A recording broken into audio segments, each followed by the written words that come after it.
I'm Greg Brown and you're watching Nutty Nerd TV. Well, today I'm going to show you how you can easily set up your own home video security system. It's not that hard to do at all.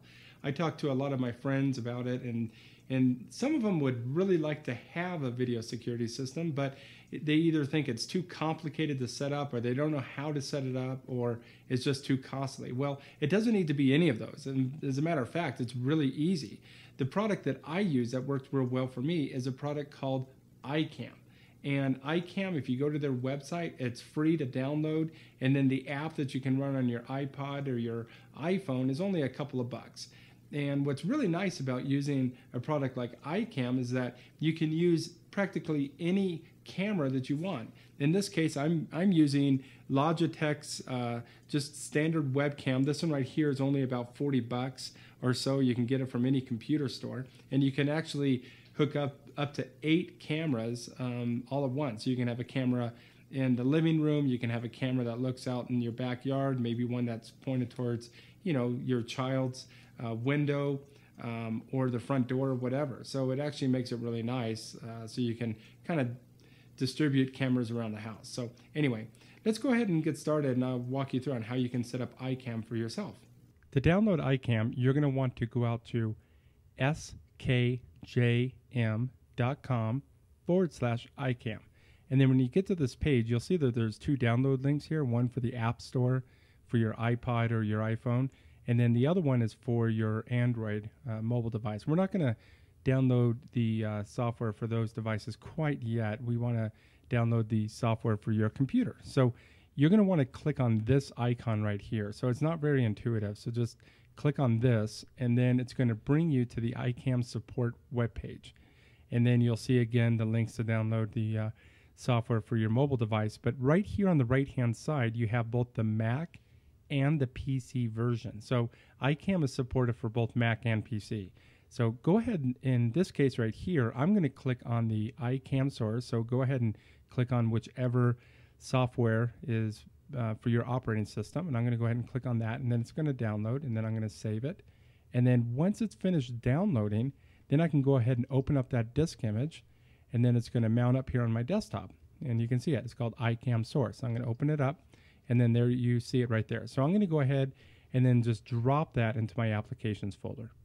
Once you have iCam copied over to your applications folder on a Mac or your program files on a PC, you can go ahead and launch it, and then you'll see iCam source. So go ahead and launch that.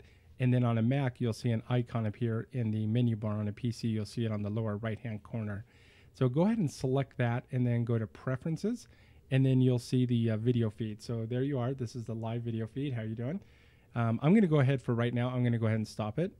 And then I'm going to walk you through some of these initial settings. So on the left-hand side here, this is where you can add up to like 8 cameras. The maximum I think you can have is 8 cameras. Right now you can see I only have 1. You can give it a name, the computer that the feed is coming from. This right here is called Gulfstream. That's the name of my computer.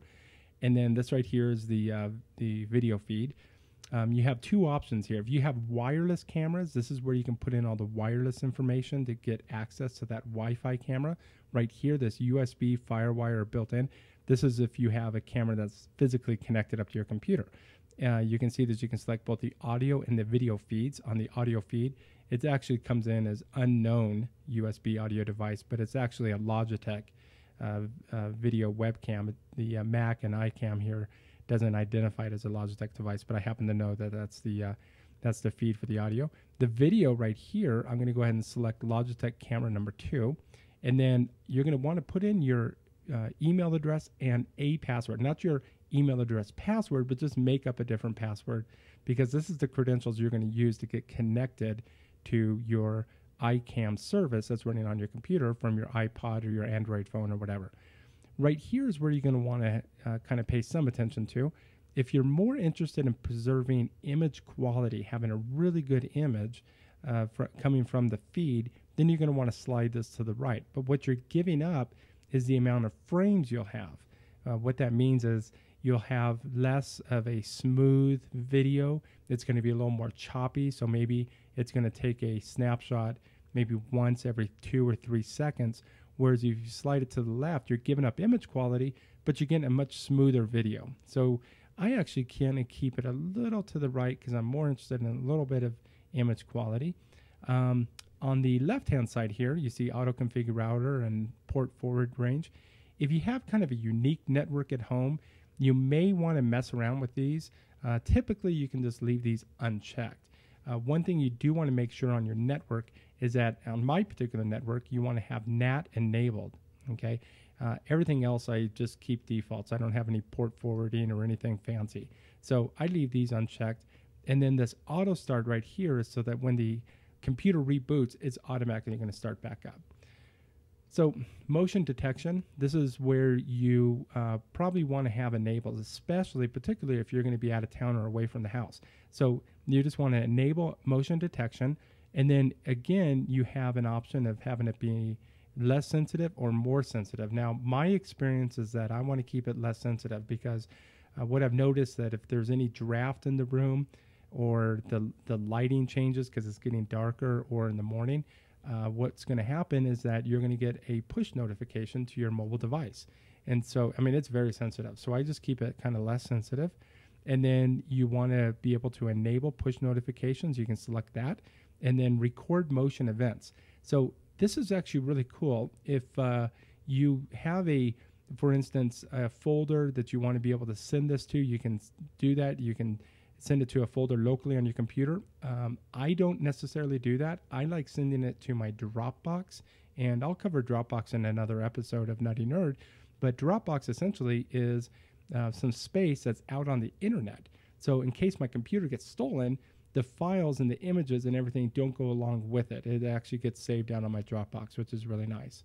And then perform motion detection more often or less often. I actually just keep it on the more often.